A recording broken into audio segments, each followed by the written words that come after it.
Welcome to the 7 Domains of Women's Health. We're in the end of our episode on stress. And so today we're talking about some challenging times in our lives.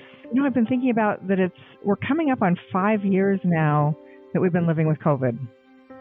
I lost my father early in the pandemic. He caught COVID that first July 4th wave and was gone 3 weeks later. And it came at a time when we were completely shut down. I was seeing patients virtually and teaching my classes virtually, and I wasn't able to be with him when he passed away. Yeah, we did his funeral on Zoom. And these anniversaries come around, and it reminds me of that. And thinking about just how will you manage through those challenging times and really awful stresses. For me, it's a little bit about paying attention to the tiny things, the color of leaves or the color of the sky or the expanse of the stars in the sky. But certain things remind me, and I think it's just like the calendar turning over, and it's like, wow, 5 years ago. And looking back on that time of being stressed and being alone, and that was really difficult. How about you? How are you doing? Well, my life is complicated, as you know. I'm caregivers for little tiny people and for grown-up people. When I think about, particularly in this, how I deal with my spiritual life, because when I am stressed, I do try to find a space, and sometimes it's outside my garden. I'll mention later on in the podcast about what I consider as consecrated spaces, which are often religious spaces, even though I'm not a member of that church. It could be a synagogue. It could be a cathedral that I just walk into. And it's not infrequently in my 40 years living and working in hospitals is in a hospital chapel. But I look for a consecrated space which is quiet so I can hear my own voice. I've always said when you're working and living in complex spaces like a hospital or a clinic and you're an educator, you rarely get a chance to listen to your own heartbeat. And I believe that if I just give myself a little time in a quiet space, maybe it's the bathtub, which it was all the years when I was raising a kid, because he couldn't come into the bathtub. That bathtub was my time. But listen to my own heartbeat. And when that happens, I hear my own inner spiritual voice telling me that it's going to be okay and that it'll be calm. So during the COVID epidemic or during my 40 years in a busy hospital, finding a quiet space where I can listen to my own heartbeat. And I do have pulsal tinnitus, so I can always hear my heartbeat in my ears. For any of you who have tinnitus that pulses, you always hear your own heartbeat. But having that opportunity just to listen to my own best voice, I look for that. And it usually requires a quiet space, and it has to be a special quiet space. And the hospital chapels have been often, because that's where I spent 80 hours a week for 40 years of my life. So, well, that is a terrific introduction, because we're going to be talking to one of the chaplains from the University of Utah today. With us today on the 7 Domains podcast is Reverend David Wolfer. He is a board-certified chaplain here at the University of Utah, and we are really grateful to have the chance to talk to you and learn about the services that you provide and a little bit about you. So maybe you could start with telling us a little bit about your reactions to all of our stress and how any advice you have to offer these two stressed out ladies. Okay. This isn't a 50-minute hour, and we're not giving you $500, which is what you do every day, is to get free stress care. Go for it, David. Well, thank you guys so much for having me. It was interesting to hear you talking about COVID just now. I think that COVID pulled more people into chaplaincy and pushed more people out of chaplaincy than any pandemic or medical condition that I have ever experienced in my entire life. When I was training during COVID, it was so difficult. You couldn't sometimes put on the equipment fast enough to get into a room before someone had passed away. You couldn't get the family into the room fast enough before the person had passed away, when they had to put on the full suit and the mask and the eye protection. And I watched many times as the hospital would say, no, one person, no, two people, and the chaplain, and that's it. And no one else could go in there. And you're trying to hurry as they've transitioned the patient to comfort care. It really is wonderful to be, as you said, away from that time and to be in a better place. But the amount of stress that caused for hospital workers and care staff and people involved in it. My dad passed away in the middle of COVID, and only my mom could be there with him at the bedside because they would only allow one person in. And once she was in, if she couldn't leave, basically, she was it. She was the only person that could go in there and be with him. And the rest of us had to say goodbye to him via FaceTime or the phone. And that was so difficult to journey through that. It made me want to be a chaplain even more, honestly, because I was like, this is something I would like to help other people with, but it is really difficult. And I still think that mental health, I think, deteriorated more during that time for so many people than it did during any other time that, at least in my lifetime, that I've experienced. But on a positive note, and in regards to the stress, it also, I feel like a lot of people learned how to channel the stress and places to go where they could be free and at peace, and the right people to talk to also. I feel like it, in a strange way, it limited our friend circles, our coworker circles, and yet the people that we made sure to hang on to were the ones that were closest with us and the ones that could deal with the difficult conversations that we were having and provided the most to us. I feel like it made people appreciate nature and want to be out more in nature and just sit outside, as you were talking about in the bathtub, just that place where it's just you and there doesn't have to be anyone else. You can just be by yourself with your own thoughts. And yet, unlike with COVID where no one else could be there, you can get up and move and still go and be with someone and spend time and hold space with them. It's such a unique time and experience, and it really changed, I feel like, the ways that hospitals, chaplaincy, and stress in general worked. I really like that phrase, David, hold space with them.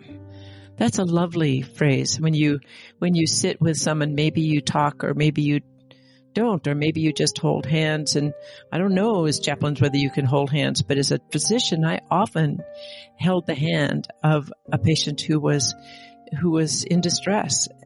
But that business of holding space with someone is a phrase. I'm going to hold on to that phrase. It's a lovely one. Touch is so important, I feel, as part of chaplaincy. Definitely have to, I always ask, is it okay if I give you a hug? Yeah. Is it okay if I hold your hand? Words and touch, I feel like, are just so important. And when someone has lost a loved one, I've experienced such a joy to have someone actually offer just to give them a hug. The release of the emotions and grief that come with that. Just that simple, the arm around the shoulder, holding the patient's hand, putting your hand on their head. It's such a wonderful thing. It's what we call in chaplaincy ministry of presence. And I think that touch is a very important part of that. Yeah. We really just want to provide a helping, supportive hand and provide care to people no matter where they are in life and no matter what they're dealing with. Sometimes really just to be able to sit and talk and listen with someone without having a person that is on the clinical side that has an agenda. We have no agenda. We don't go into a room expecting to try and have an outcome. We just go in there and work with what the patient or staff member provides us and just journey with them through the situation that they're dealing with. That brings me to the thing I'm hoping you can tell us a little bit about today is, how do you think a spiritual practice of any sort helps people manage stress, especially the stress of facing a healthcare crisis? Well, so often, and this is what I've found during my about 4.5, 5 years as a chaplain, you have really great nurses and doctors who provide the physical care part of stress management, the pain relief, the difficulties of treatment schedules and working with patients on a specific basis to find out what on the physical side they really need to have support in. But on the emotional, mental, and spiritual side, there sometimes can be a real lack of support. And sometimes it's interesting, the emotional, mental, and spiritual side have a more profound effect on a person's health than even the physical side, the medicine that they're provided with. And that's a very important thing. But I found it interesting how often direct conversation with someone expressing their deepest fears, anxieties, or joys can turn a treatment session or can turn a patient's entire stay in a hospital around. I sometimes wonder, what do you think is harder, to be the person who's in the hospital bed or the people who are around that person giving them care? Probably both. In some cases, it really depends on the patient's situation and what they're going through. Sometimes, especially if it's a long-term care session, it can be far more difficult for the patient. And yet if it's a person coming in who's there for one day and then passes away, it can be more difficult on the staff. It is such a case-by-case basis when it comes to that. I sometimes feel, and this is my own particular bias coming out here, but women are often the caregivers for their spouse or their children, and that stress of trying to hold everything together is a lot for the person, not the healthcare providers at the bedside, but the family care providers at the bedside. It really is true. And that sense of caregiving that I feel that women often provide for everyone in their circle in their life, it really shows itself in the healthcare setting. And the majority of workers who deal with patients in a healthcare setting are women. Yeah. And so there's a lot of burden that is taken in there. And it's a very, very specific point of just coming and going in terms of how the stress is dealt with there. I just sort of throw something out there as well. Prior to being here, I had worked with only 2 female chaplains. So out of about the 12, 13 chaplains that I had worked with prior to coming here, I'd only worked with 2.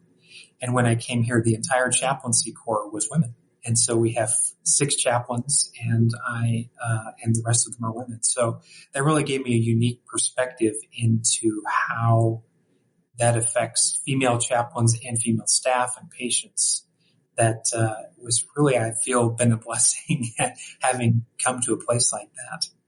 So do you have some suggestions for us or tips or tricks for managing stress in this case that you'd like to share with our listeners? That can be one of the most difficult things, I think, in this world. Unfortunately, this world can be really difficult at times. And a lot of that is taken in on, especially in a hospital setting, on the people that provide care. And if you have nothing left to pour into someone, if you have nothing left to give, if your cup is dry, there is nothing you can provide. And the only place that it hurts is you, if you have nothing to give. And there's a lot of compassion fatigue and fatigue in general for those who do that in this field, as I'm sure that you have probably found out on. And I mean, that's true for all fields. I mean, not just in hospital settings, but there is a lot of stress here. One of the things that I've found in terms of helping with stress is just processing what you have encountered with friends and family and coworker. We're bound by HIPAA, so we can't, I can't go home and say, oh, well, John Smith, who lives in this place, dealt specifically with this. But I can take the general summary of what happened and just process it with others in my life.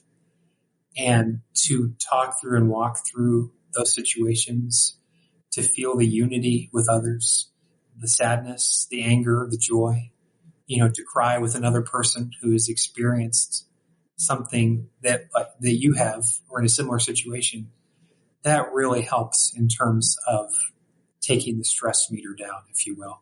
That is so important. And given the work that you're doing, I'm glad you have a safe place for you to process this too, because it sounds like you're sharing a lot of burdens with people, and I appreciate so much more learning about you and what you do here. I had a good friend who was a chaplain at St. Mark's Hospital, which I think has a different name now, but I used to see him running. We were running in the same path, and he said he considered running to be part of his spiritual practice. It's really true. Like having any sort of physical activity. In recent years, since I became a chaplain, I've picked up doing art, drawing. I've picked up biking, going outside. Love the e-bike that I was able to get when I first moved here. So just doing those things that allow you to take your mind off of things. I know a lot of people that go out and golf. I've discovered golf as well. Something else to focus on, to allow those emotions to kind of slowly just flush, that stress to kind of slowly flush out from your body. Really helpful to be able to do that on a daily basis. It's definitely life-saving for me. Giving yourself permission to still do something that's fun. When you're going through a tough time, it's easy to eliminate all the fun from your life. But thinking about the 40 years of my life that I spent, 50 years almost, in hospitals, and how the chapel and all the hospitals in which I've worked has a chapel. And if during the incredibly stressful times that I experienced, both as a medical student and then as a resident and then as an attending, that's the person where the buck stops, that ability to go into what I consider a consecrated space. I don't have any ties to any religious tradition, but the chapels in all the hospitals in which I've worked have been peaceful, quiet, sanctified spaces where I could actually try to listen to my own inner voice, because there's so much going on, even when I was upset, but the outside upset and the inside upset, the fact that inside our own hospital is this quiet space, and you're actually speaking from that right now, David. You're speaking inside our own quiet, beautiful, peaceful chapel. So I agree, going outside, but when you're in the hospital and things and the stresses are bringing you down, either as a patient or as a visitor or as a staff person, whoever you might be, there is a quiet space, and it's sometimes filled with other people, or it's filled with maybe a gathering. But having that space available inside the hospital is a treasure to me. It really is. And when I was first looking at whether or not to come and join the University of Utah Medical Center, I watched a video online of the spiritual care department. And I learned that not only had they rebuilt the chapel here in the last 2 years, but they had added what we call a reflection room, which is a soundproofed room where you can just go and sit, and the lights are dimmed, and just gather yourself and your thoughts and work through the stresses of the day. And we've put little prayer cards in there and little sacred blessings that people can look at and write. People can write their own prayers if they wish and put them in there. And every day we take the prayers that people have written, and we say a blessing or a prayer over them, or just we send our thoughts and hopes to them. There are definitely, those places are so precious, as you said, like a consecrated, a sacred space. And no matter what religion you're a part of, no matter what spiritual tradition you're a part of, we all have a spirituality inside of us. That's my own personal belief. And as a chaplain, I don't view myself specifically as only for one. And I think we all view ourselves as interfaith chaplains. And our goal is to provide support to anyone at anywhere at any time. That is such a lovely service. Can anybody go into the chapel space at any time? Do you have to be a patient or a customer here? You know, if you just happen to be walking through the hospital for an appointment with your dermatologist, can you go visit the chapel? You are more than welcome to come in. We were recently able to get the space open from 6 to 9, I believe. But anyone is welcome to come in. And we always tell our staff that they're always welcome to come in, and people could stop by the office, which we have right next to it, and ask us about it. And we're happy to come and walk them through the area and sit with them or not sit with them. But yeah, always welcome to come in. I am just really pleased to know about it and know this is available for me, not just as a patient, but as a healthcare provider here in the system. So this has been really valuable. Thank you. It's my pleasure. You're quite welcome. One of the things about stress in this, especially in this hospital, in hospitals in general, is that there's a sense of aloneness. There's a sense of not having someone there.